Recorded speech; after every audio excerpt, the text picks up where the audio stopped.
The first thing is that we need to have our secured region.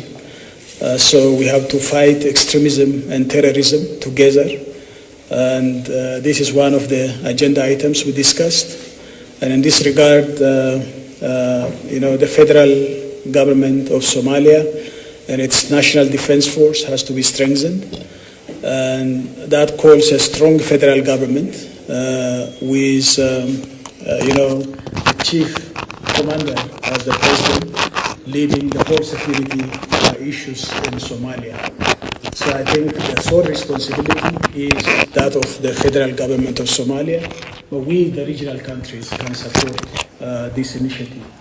So in this regard, Ethiopia is keen to work very closely with the federal government of Somalia in fighting terrorism and extremism, and specifically Al-Shabaab and its stooges.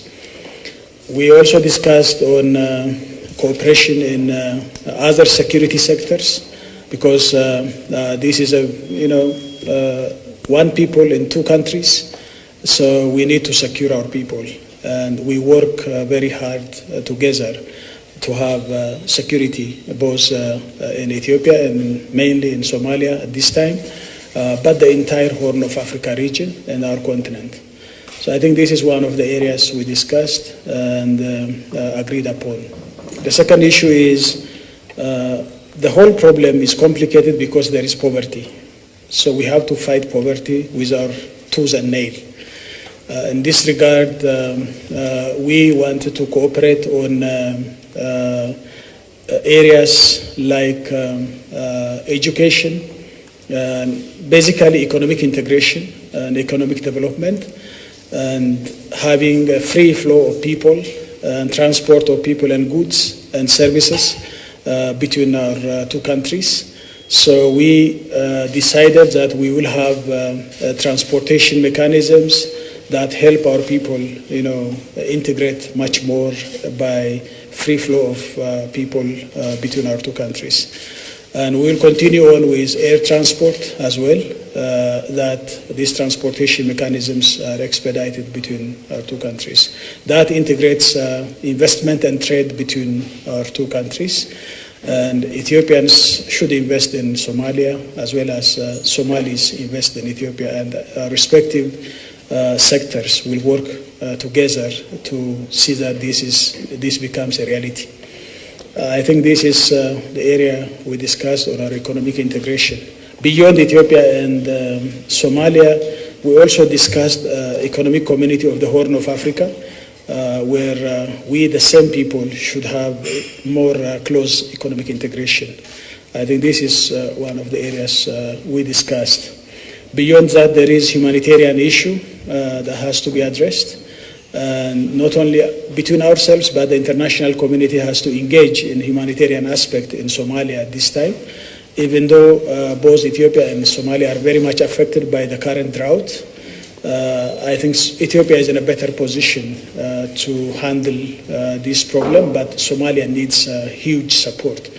So we agreed to call upon the international community to support the humanitarian catastrophe in Somalia. But this is a temporary problem, but we need to have a food security both in our two countries. So Somalia and its people has huge potential that can be harnessed both in agriculture and livestock and water development.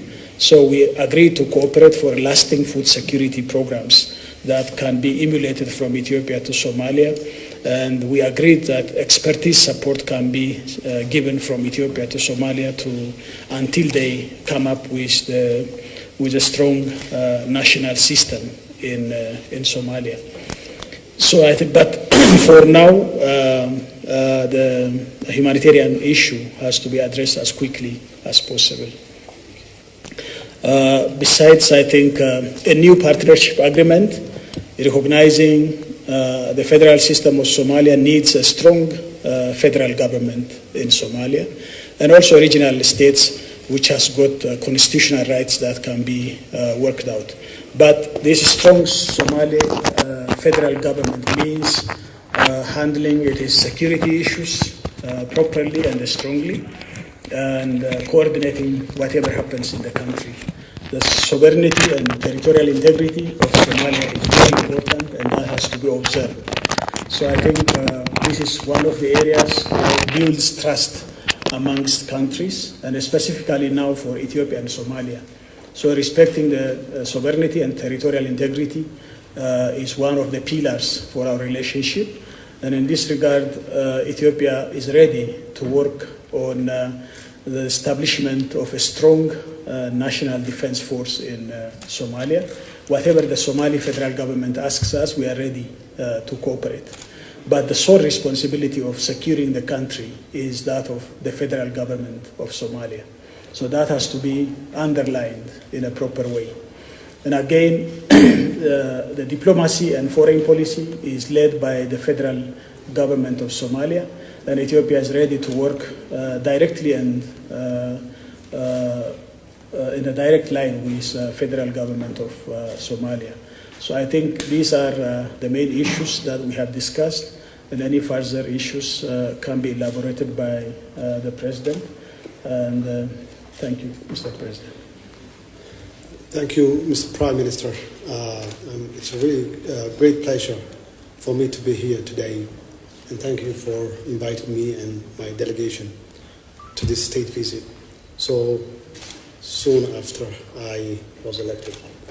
So I wanted to thank you again for that. Yes, we discussed many issues, including what the Prime Minister has said, that the Ethiopian government will deal directly to the federal government of Somalia in the area of security, because we're already working on to bring peace and stability in Somalia by fighting against terrorism and Al-Shabaab, who associate with Al-Qaeda. So we have that history, and we have done a great job, and we will continue to strengthen that relationship. Also, we discussed that the foreign policy is also, that's the role of the federal government, according to our constitution, meaning that the Prime Minister and I will work together very closely. His government and my government will have direct line to communicate in any issues that pertaining to our foreign policy. Thirdly, the monetary system also lie on the federal government, which definitely the federal government is in control when it comes for monetary system of the country, as well as immigrations. There is a lot of movement between borders, and some of those people may be Al-Shabaab or terrorist organizations. We will definitely communicate and collaborate the immigration issues. So after all, this is a new day and new era for these two great countries to work together to bring peace and stability in the region. Also, we discuss about how we can fight poverty and improve the quality of life of our people. And to do that, definitely we have to increase the trade activities between the two countries, and also to develop livestock, agriculture, and other areas we can work together. This has been a fruitful discussion and great meeting, and definitely our people will benefit if we work together very closely, and we are ready to do so in the near future. And again, thank you, Mr. Prime Minister, for your open and hospitality for me and my delegation. Thank you again.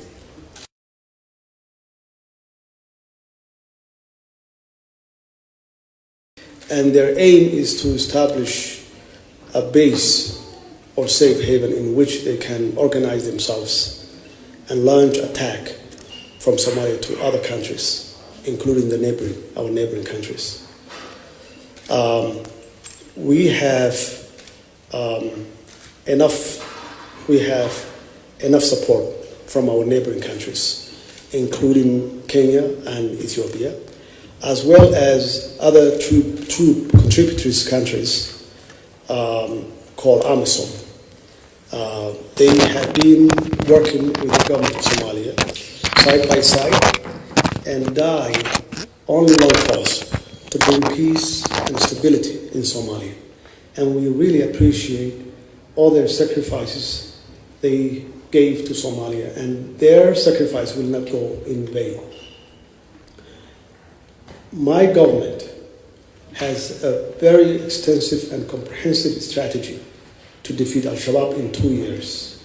Of course, with the support of our neighboring countries, AMISOM, as well as international community, because Al-Shabaab is not only a threat to Somalia, but also throughout the world. They only use in Somalia a base, but their intention and their strategy is to go beyond the borders of Somalia.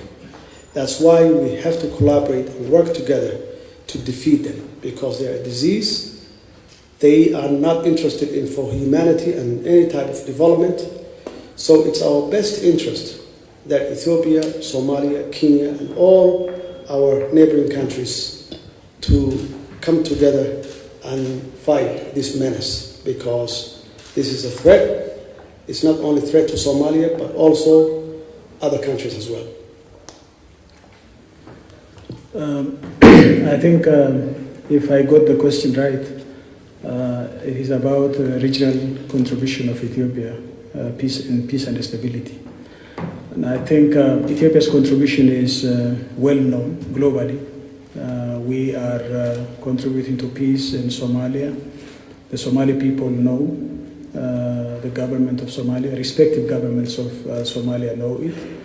And it's, I think, a huge contribution, a contribution by blood, a contribution by sacrifice. It's just not simple material contribution. So we have been contributing for peace and the stability of our region, not only in Somalia, but also in other neighboring countries and the continent, including South Sudan. Our peacekeeping forces are working very hard in a very disciplined manner to discharge the responsibilities. They are people-centered, and therefore people like them because they are very much integrating with the people of the country where they serve. So I think this is a well-known global record for Ethiopia.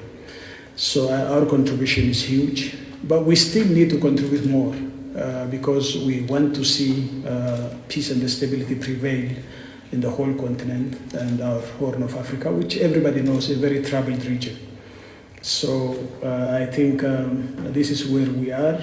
And I'm sure, as the President said, sometimes this thing is misunderstood by some groups which do not properly see the current Ethiopia in the perspective. Maybe they see the old Ethiopia and they try to manipulate and bring about the old Ethiopia into the current picture, which is completely wrong. The new Ethiopia is working very hard to see that we can either swim or sink together. There is no Somalia growing alone. There is no Ethiopia prospering alone. If we don't work very closely together and if we don't lift up our people out of poverty together, then none of us can thrive. So I think we believe that this is very much intertwined region and community, and our contribution, our progressive agenda will continue for the future as well. Yeah, before we wrap up this press conference, we would like to give an opportunity to one journalist. Can you give this gentleman? Yes, my name is Ali Abdullahi from Somali National TV. So I want to ask you, Mr. Prime Minister, this is with the last question. We have been engaging with the Somali regional governments upon the permission of the previous federal government. So we are not doing this directly.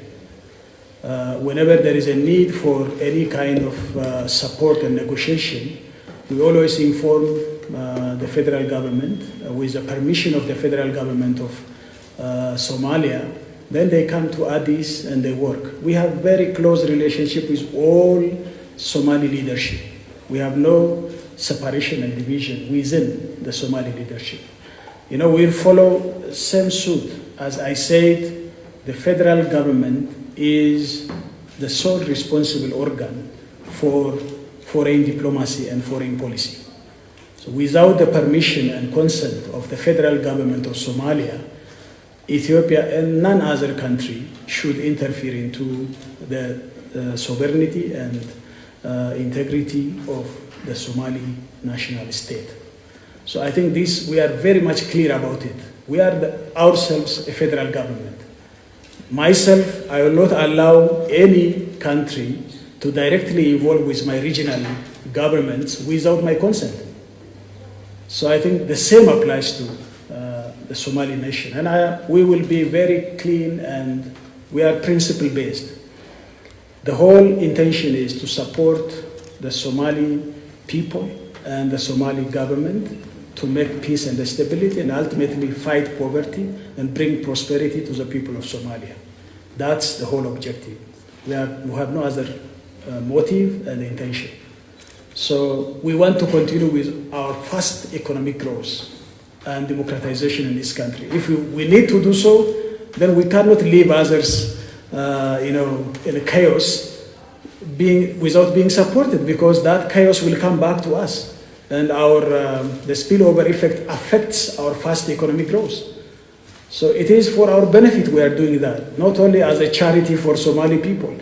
We are intertwined and we cannot thrive without each other. So if you take an example of the Northeast Asian countries, none of them left behind. All of them were lifted up together. So we cannot leave some of us left behind. That's why our policy is to work closely with the federal government of Somalia.